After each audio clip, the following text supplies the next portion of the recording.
Vou voltar agora com o João Batista, que tem uma entrevista especial sobre proteção de plantas. É isso, João? Sim, é com um dos maiores especialistas na proteção de plantas, o fisiologista Marcelo Madaloso, que já está conectado conosco. Doutor Marcelo, muito boa tarde, seja bem-vindo. Boa tarde, João Batista. Boa tarde a todos que nos escutam e nos assistem.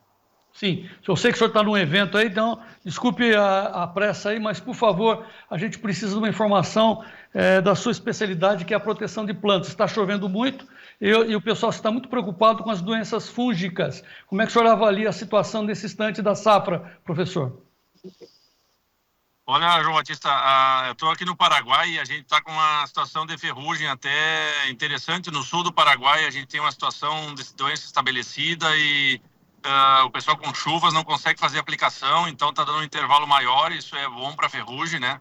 E eu estou aqui no centro do Paraguai, onde a gente já encontrou um pouco de ferrugem, então o produtor brasileiro precisa começar a prestar atenção nesse cenário, né? Não temos nada de terrorismo, de sair apavorado, mas é uma situação que as coisas começam a se organizar para a ferrugem, né? Cascavel, ali em torno, ali já tem uma situação de ferrugem também instalada. Fora isso, a gente tem regiões um pouquinho mais altas aí que está com uma situação de mofo branco de bastante atenção, né? Regiões mais de semente e tal. E também a questão das manchas foliares, principalmente nesse soja que já está estabelecido, porque essa mancha tende a dar uma evolução grande, principalmente chegando aí a uma situação de manchar os grãos e ter uma dificuldade de qualidade de semente, né?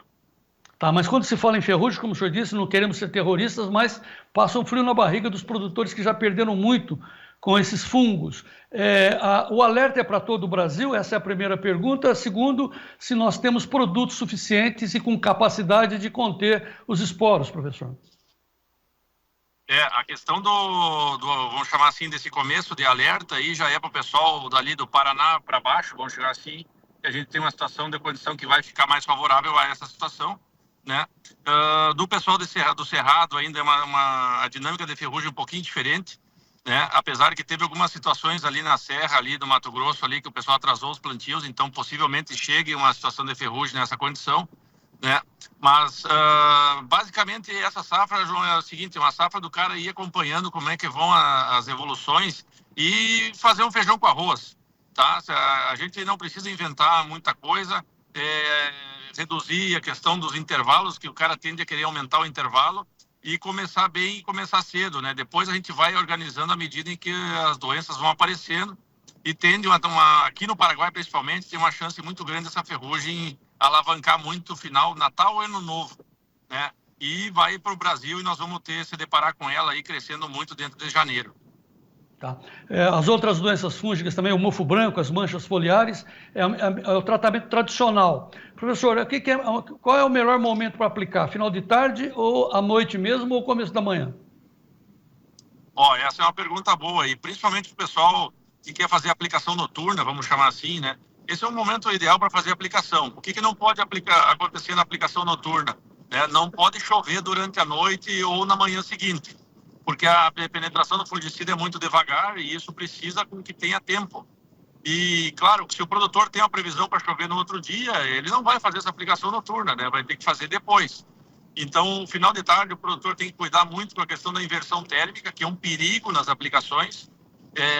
A pior aplicação é final de tarde com inversão térmica.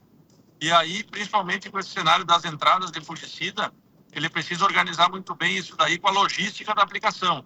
Porque muitas vezes a gente está meio apertado de máquina e não consegue fazer os intervalos certos. Às vezes o produtor quer aplicar depois da chuva e aí começa a comprometer o controle das doenças. Tá. Última questão, professor, reafirmando. Então, não deixar esparçar as aplicações, ao contrário, reduzi-las, reduzir o tempo?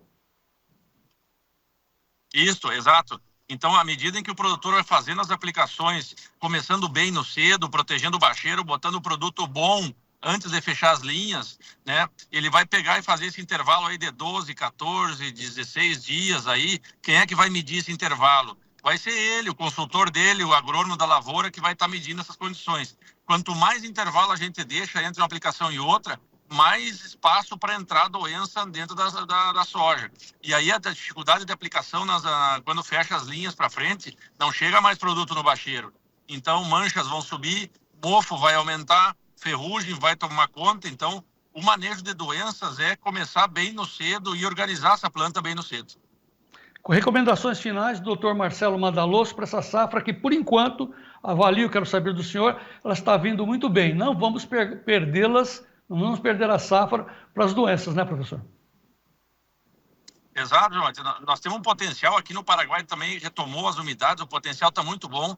Nós vamos tirar muita soja, Brasil, Paraguai. Então, perder soja por falta de chuva é um problema que a gente não tem muito o que fazer. Mas perder soja por falta de controle de doença é um problema interno, quase um amadorismo de cada um que está cuidando da sua lavoura. Professor Marcelo Madaloso, muito obrigado. Volte sempre aqui no Tempo e Dinheiro. Nossos agradecimentos.